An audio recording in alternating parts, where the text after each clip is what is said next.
एखादं वाक्य काढून टाकणं म्हणजे काय असतं? एखादं वाक्य काढून टाकणं म्हणजे काय असतं? एवढा सोपा विषय वाटला का तुम्हाला? तपासून ते काढून टाकण्यात येईल.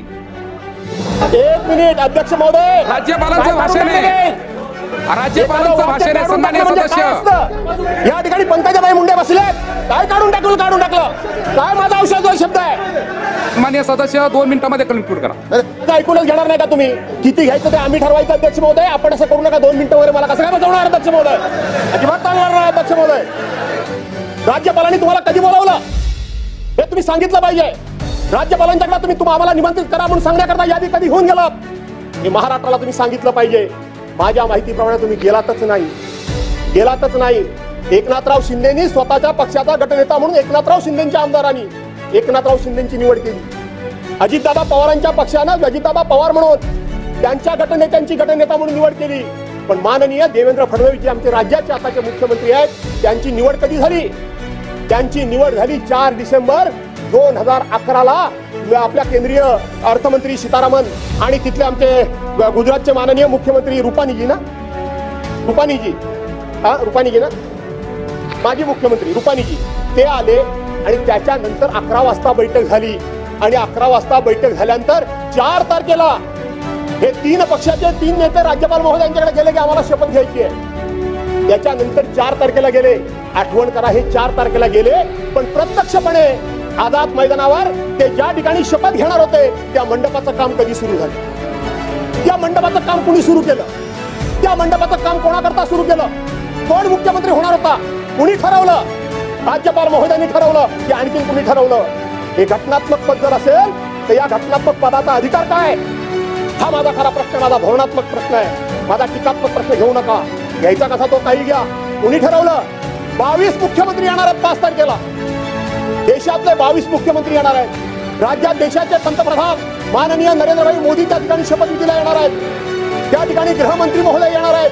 केंद्रीय मंत्री येणार आहेत. असे सगळे येणार आहेत. त्यांच्या तारखा जाहीर झाल्या. यांचा कार्यक्रम इथं आला. यांचा दौरा नक्की झाला. तरी राज्यपालांकडून कुठल्याही प्रकारची त्या संदर्भामध्ये अधिसूचना निघालेली नाही. राज्यपालांना इतक्या पद्धतीने गृहीत धरता. राज्यपाल हे एका कुठल्या तरी पक्षाचे असतात हे मला मान्य आहे.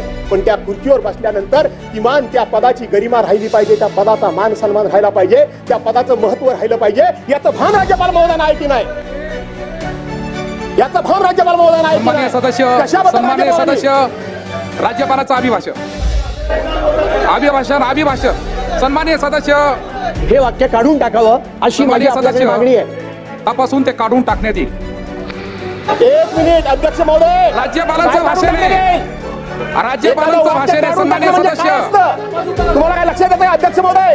एखादं वाक्य काढून टाकणं म्हणजे काय असतं? एवढा सोपा विषय वाटला का तुम्हाला? या ठिकाणी पंकजाबाई मुंडे बसले, काय काढून टाकलं? काय माझा औषध शब्द आहे? माझा असंवेदनीय शब्द काय आहे? सन्माननीय सदस्य बोला. सन्माननीय सदस्य, तपासून घेऊन वाक्य काढून टाकण्यात येईल. सन्माननीय सदस्य 2 मिनिटांमध्ये कन्क्लूड करा. सन्माननीय सदस्य 2 मिनिटात कन्क्लूड करा. काय बोलताय? सन्माननीय सदस्य, अध्यक्ष 12:53 मिनिटांनी तुमच्या चर्चेला सुरुवात झाली. माझं ऐकून पण घेणार नाही का? एकच मिनिट, माझं ऐकूनच घेणार नाही का तुम्ही?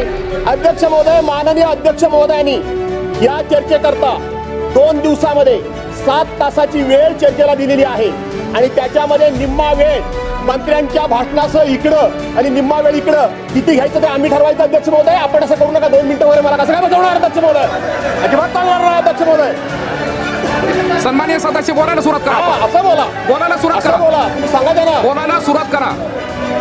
महाराष्ट्र विधिमंडळाच्या हिवाळी अधिवेशनाला नागपूरमध्ये 16 डिसेंबर सोमवारपासून सुरुवात झाली. पहिल्या दिवशी शोक प्रस्तावानंतर कामकाज स्थगित झालं. पण दुसऱ्या दिवशी कामकाजाची सुरुवात बीड व परभणीतील प्रकरणाच्या वादळी चर्चांना झाली. दुपारच्या सुमारास राज्यपालांच्या अभिभाषणावर सदस्यांच्या भाषणाला सुरुवात झाली. आपल्या भाषणात शिवसेना उद्धव ठाकरे आमदार भास्कर जाधव यांनी केलेल्या उल्लेखामुळे सभागृहाचं वातावरण भलतंच तापलं.